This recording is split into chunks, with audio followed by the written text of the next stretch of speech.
friends, in this video we'll talk about 3NF. Okay. Now a table R is in 3NF if it is in 2NF and no non-prime attribute in R is transitively dependent on the primary key. Okay. So first of all, what is the transitive dependency? Let X functionally determines Y. Okay. In a relation R is a transitive dependency if there exists a set of attributes Z. There is a set of attributes Z in R. Okay. Neither a candidate key nor a subset of any key of R, and both X and is hold. Okay. Let we have a table, say R. Okay, and X, Z, Y attributes are there. Okay, now from X we can identify the Z, and using G we can identify the Y. That means there is a transitive dependency between X and Y. That Z is neither a candidate key nor a subset of any key of R. Okay, and let's see one simple example. Okay. So one simple example is, say one table is there, the table name is student. Okay.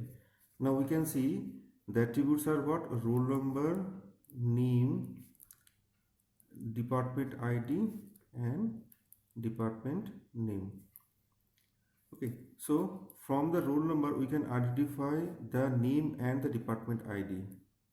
Okay. Now from department ID we can identify the department name. That means from roll number we can identify the department ID.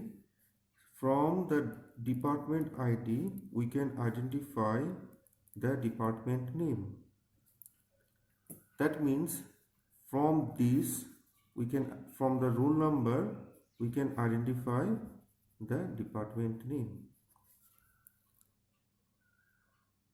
Okay, now here department ID neither a candidate key nor a subset of any key of R, because in this particular table the key is what? Roll number is a key. Okay, so this is what? Transitive dependency. So in this particular table transitive dependency is there, so it is not in 3NF. Okay, so we can write it is not in 3NF. So if a table is not in 3NF, then what are the problems if a table is not in 3NF? So we can see one by one. First problem is what? Data redundancy.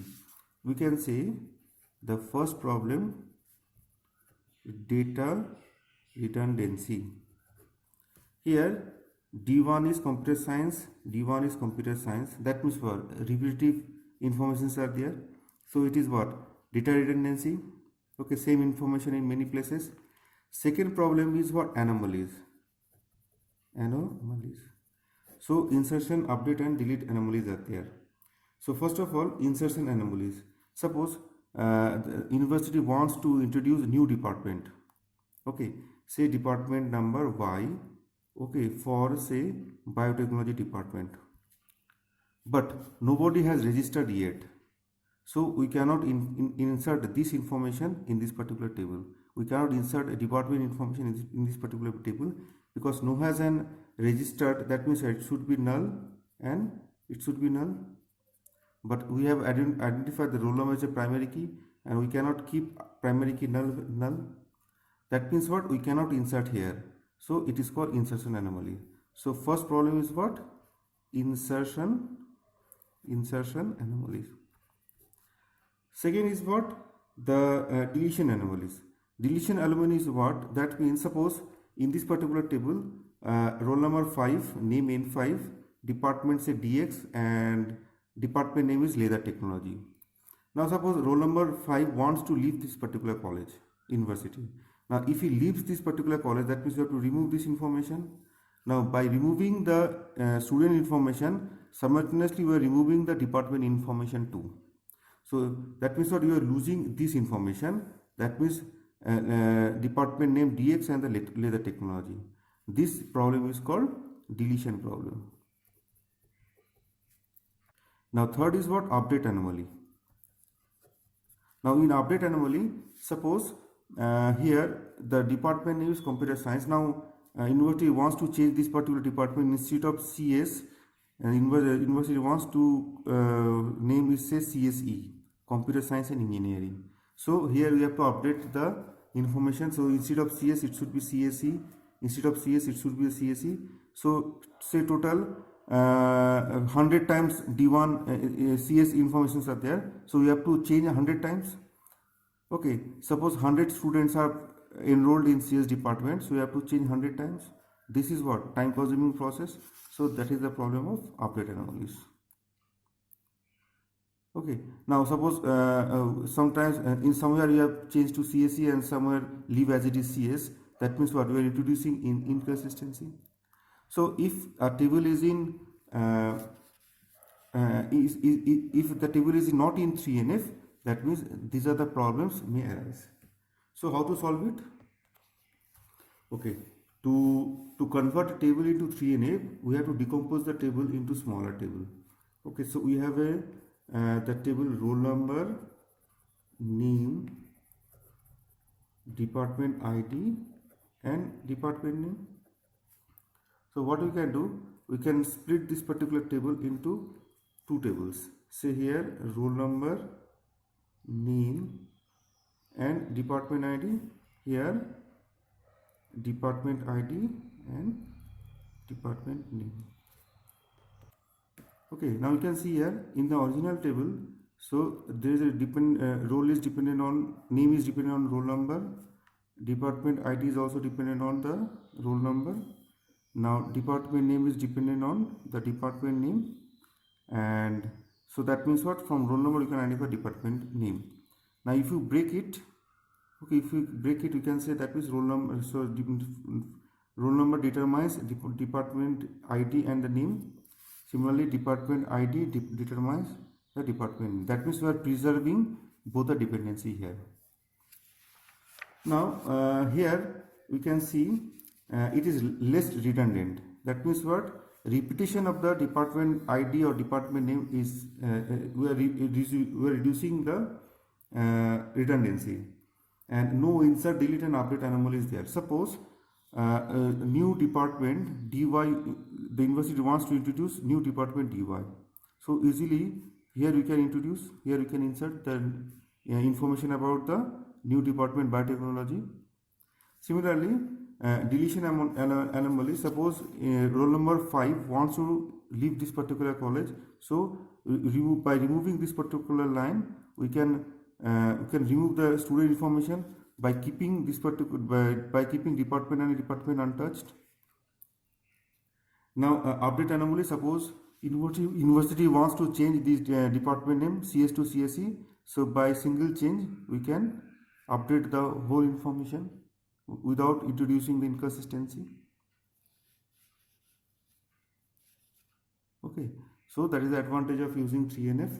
Now a table, if a table is in 3NF, already it is 2NF. That means what? Table is in 3NF, that means no transitive dependency is there. That means already it is in 2NF. So already it is in 2NF, and if it is in 2NF, so the table is already in, it is what? It is in 1NF. Okay, so if you are here, that means the table is in 3NF as well as 2NF, but as well as 1NF. If we are here, that means table is in 2NF but not in 3NF, but it is in 1NF. But if you are here, that means table is in only in 1NF, not in 2NF and 3NF. Okay, now we can take our old example. So you can see our old example. Now if you introduce the department ID in our old example, the attributes are what? Roll number, name. Okay, now the dependency is what? Roll number determines the name. Okay, subject ID determines the subject name. Roll number determines the department ID. Department ID determines department name. And using roll number and subject ID, we can identify the marks. Okay, so that means what? Here partial dependency as well as transitive dependency is there. Okay, so subject ID identifies the subject name. Partial dependency is there, and from roll number we can identify the department name. The transitive dependency is there. Now if you split the table, simultaneously we can remove partial and transitive dependency, and we assume that already it is in 1NF. That means all the values are atomic. Now roll number, name, department ID, table 1, subject ID, subject name, another department. Okay, department ID, department name, another table, and finally roll number, subject ID, and marks. Okay, so if you split this particular single table into 4 tables, okay, that means all the tables are in 3NF. Here no partial and transitive dependency, no partial and transitive dependency, no partial and transitive dependency, no partial and transitive dependency. Okay, so it is in 3NF. That means it is also in 2NF and 1NF. So that is the end of this particular video. Thank you very much.